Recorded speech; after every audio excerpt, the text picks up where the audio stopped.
Bavandimwe dusangiye urugendo rw'agakiza, turongeye kubasuhuza mu izina ry'umwami wacu Yesu Kristo. Rero n'ibyishimo igihe cyose Imana iduhaye aka kanya kugira ngo tuganire namwe imigisha iri mu ijambo ry'Imana. Uyu munsi rero umutwe w'ijambo ry'Imana tubwira dusangire uravuga ku bijyanye n'ubuzima bw'umukristo, ni ukuvuga ngo umukristo mu buzima bwa buri munsi. Kubera iki iri jambo uyu mutwe ari uw'ingenzi? Ni ukubera ko hariho icyo Imana isaba umukristo kugaragaza mu buzima bwe, hari n'icyo environnement abamo buri munsi, ari abantu ahura nabo, abana nabo, ibimuzengurutse, yaba ibintu yaba abantu, nabyo bifite uko biteye kandi bikaba bifite n'imbaraga zabyo. Rero turaza kubona icyo bita mu cyongereza challenge cyangwa mu gifaransa défi,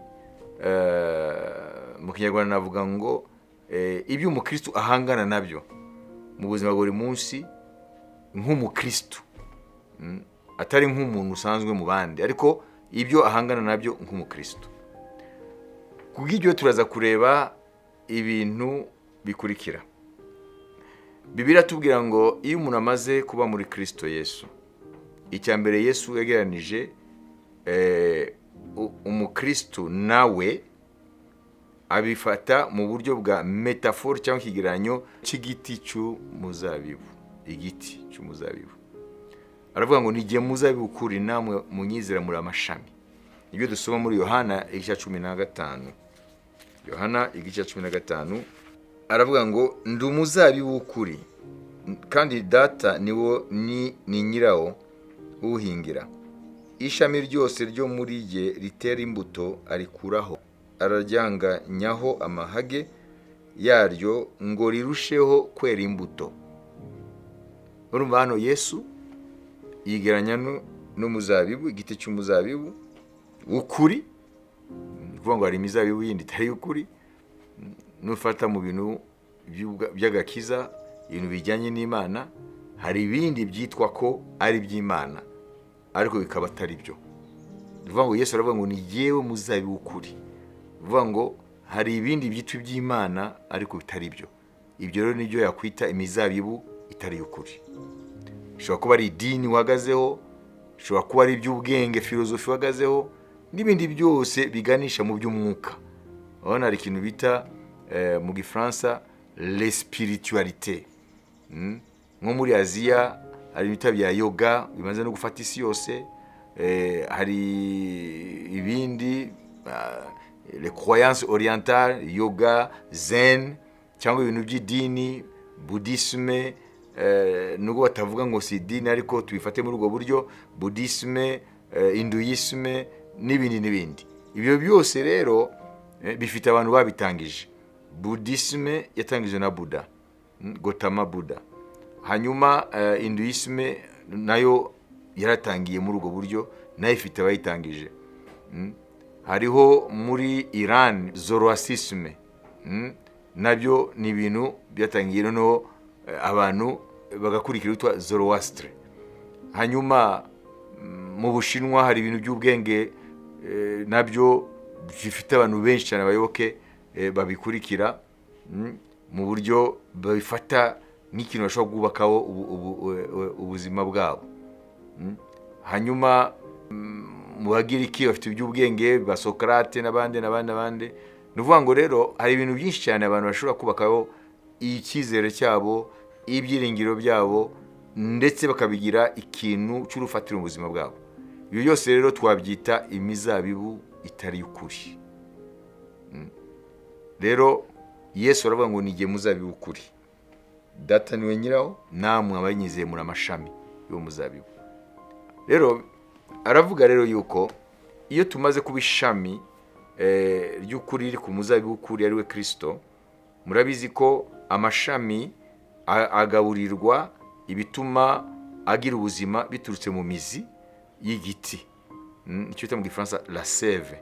Noneho bikamanuka bikazamuka, noneho bikagaburira bikinjira rero kuri tronc igiti, bikagera no mu mashami no mu bibabi n'ibiki byose.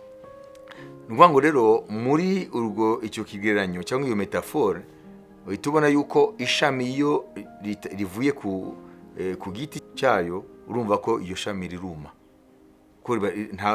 ntago rikibona ibigaburira iryo shami.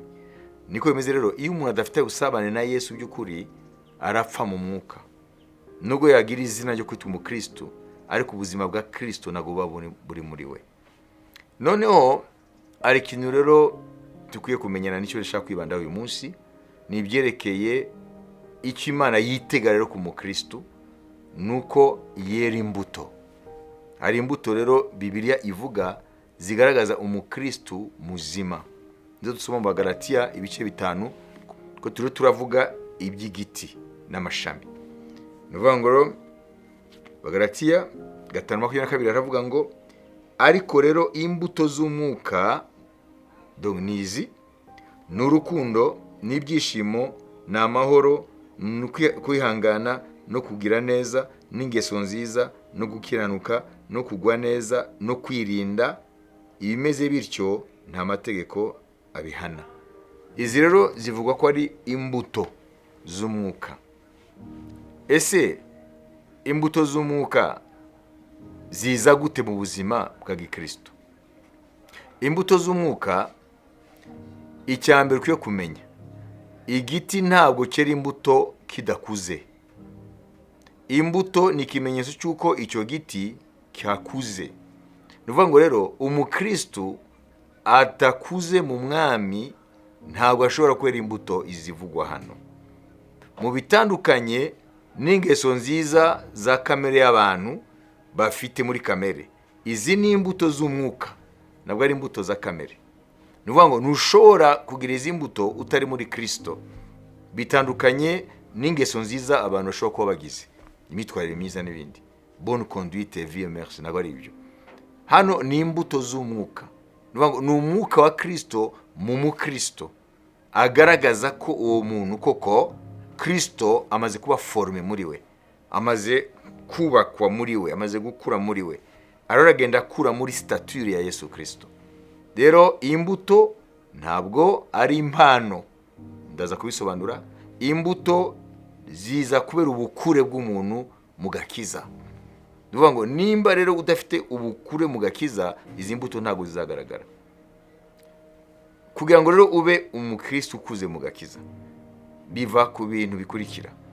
Ukwiye kuba ufite ubusabane na cya giti kiguhetse cy'umuzabibu, kugira ngo kikugaburire rero ya sève, ibitunga amashami.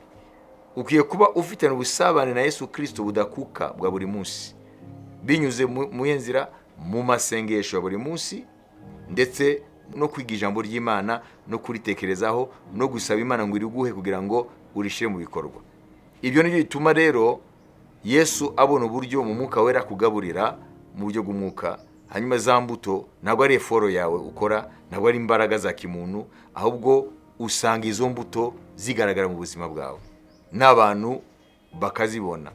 Na nibyo rero bigusha kuri rya jambo rivuga ngo nuko rero abari muri Kristo Yesu baba babaye ibyaremwe bishya, ngo ibya kera biba bishize bya kamere, dore byose babaye bishya. Bivuga ngo rero imbuto ntabwo ziza kubera ko ukijijwe gusa, ziza uko ukura mu mwami. Nkuko nta giti cyera imbuto ku mashami yacyo kidakuze, niko n'umukristo adakura mu mwami Yesu, izi mbuto z'umwuka ntabwo zizagaragara mu buzima bwe. Ibi rero benshi ntabyo bazi, bitiranya impano namwe n'imbuto. Impano zivugwa hano mu Bakorinto, urwandiko rwa mbere Pawulo yandikiye Abakorinto ibice 12 umurongo wa mbere kugeza ku murongo wa 11. Izi mpano baravuga ngo uko impano z'umwuka zitandukanye. Abakorinto wa mbere 12:11 ngo bene data, ibyerekeye impano z'umwuka sinshaka ko mutabimenya. Muzi yuko mukira abapagani mwayobwaga mukajya ku bigwamana bitabasha kuvuga uko mwabijyanwagaho kose. Nicyo gituma mbamenyesha yuko ari nta muntu ubwirijwe n'umwuka w'Imana uvuga ati Yesu ni kivume, kandi nta muntu ubasha kuvuga ati Yesu ni umwami atayiburijwe n'umwuka wera. Icyakora ari imbuto z'uburyo bwinshi, ariko umwuka ni umwe. Kandi hariho uburyo bwinshi bwo kugabura iby'Imana, ariko umwami ni umwe. Hariho n'uburyo bwinshi bwo gukora, ariko Imana ikorera byose muri bose ni imwe. Umuntu wese agahabwa ikimwerekanaho umwuka, kugira ngo bose bafashwe. Umwe aheshwa n'ijambo ry'ubwenge n'umwuka, undi agaheshwa n'uwo mwuka ijambo ryo kumenya, undi agaheshwa n'uwo mwuka kwizera, undi agaheshwa n'uwo mwuka impano yo gukiza indwara, undi agahabwa gukora ibitangaza, undi agahabwa guhanura, undi agahabwa kurobanura imyuka, undi agahabwa kuvuga indimi nyinshi, undi agahabwa gusobanura indimi. Ariko ibyo byose uwo mwuka umwe niwe ubikorera muri bo. Hano ni ijambo rikomeye cyane, agabira umuntu wese uko ashaka. Urumva rero iyi ni impano. Ibi rero ntacyo bikorera, ni umwuka wera abiguha nk'impano. Iyo ikintu cyitwa impano ntabwo wigeze ugikorera, nta merite ihari. Ni ukuvuga ngo utanga impano niyo abihitamo.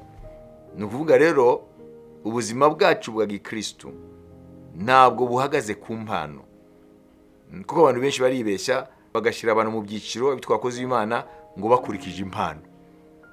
Oya, ni ukwibeshya cyane. Ni ukuvuga ngo umuntu w'Imana akwiye kugaragara mu mbuto z'umwuka, kuko zozo ziva kuri maturite. Ni ukuvuga ngo ukwiye kuba uri mature mu mwami kugira ngo ziriya mbuto zigaragare, ko nta giti cyera imbuto kidakuze. Ni ukuvuga ngo rero ntitukwiye kurebera agakiza k'abantu ku mpano, kuko impano zo n'umuntu ukijwe uyu munsi ashobora kugaragaza impano z'umwuka abamaze imyaka mu gakiza batafite. Kubera ko ni impano ziva ku mwuka, niwe uhitamo impano aguha, impano huriya, impano huriya. Ibyo ntabwo twebwe twabimenya amahitamo y'umwuka wera. Ni ukuvuga ngo rero nimba ikintu ari impano, ntabwo umuntu ashobora kukirata, kuko nta mbaraga byamusabye.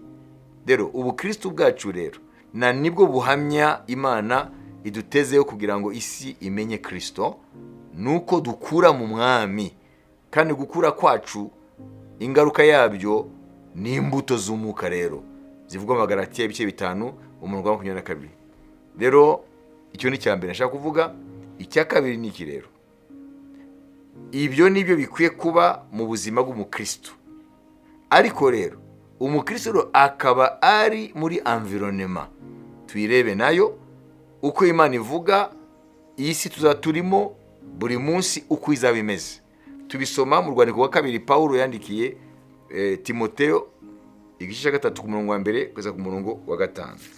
Tumve isi turimo uko Imana yayivuze.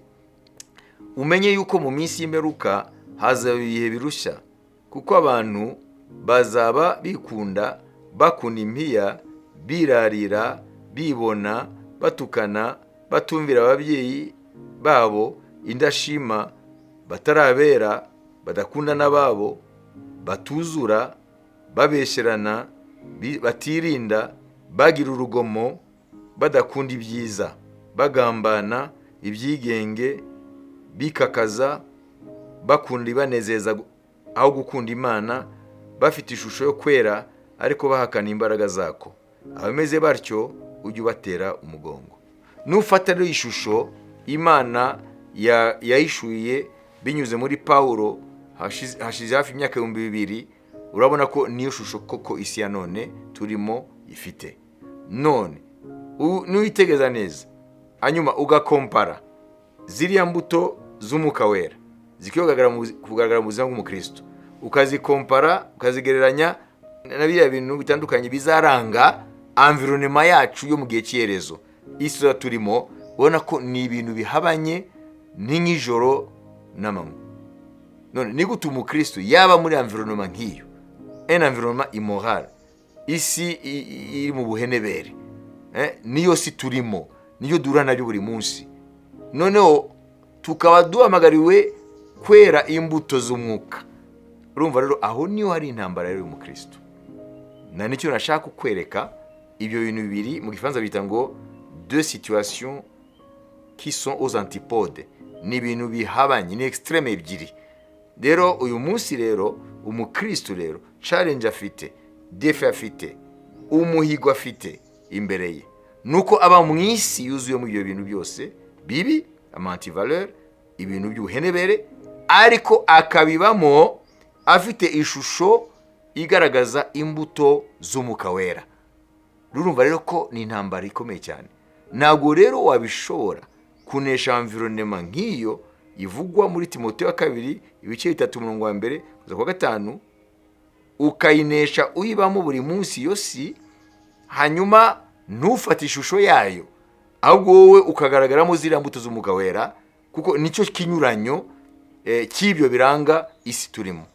Urumva rero birasaba ubutware bukomeye, kandi ubutware ntandi wabukura, nuko ukomera ku busabane bwawe n'umwami Yesu Kristo, nuko ukomera mu ijambo ry'Imana rikugaburire, rigutunge buri munsi.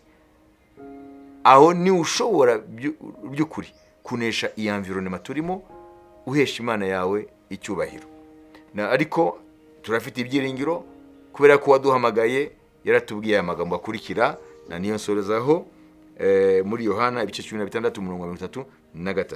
Hano tuvoma ibyiringiro ko isi tuzayinesha, ntabwo izatumira, ntabwo izatunesha. Nidukomera muri ibyo bintu bituma dushobora kwera za mbuto z'umwuka wera. Yohana 16:33 haravuga ngo, ibyo mbibabwiye kugira ngo mugire amahoro muri jye. Mu isi mugira umubabaro, ariko nimuhumure, nanesheje isi. Iyi si rero n'ubuhenebere bwayo turimo buri munsi, Yesu yarayinesheje. Kuba yinesheje rero, nitukomeza kuba amashami koko atewe ku muzabibu, akaramata mu buryo bwo gusenga buri munsi, mu gusabana n'umwami no kugaburirwa ijambo ry'Imana buri munsi, tukaritekerezaho, tugasaba Imana ngo turigenderemo.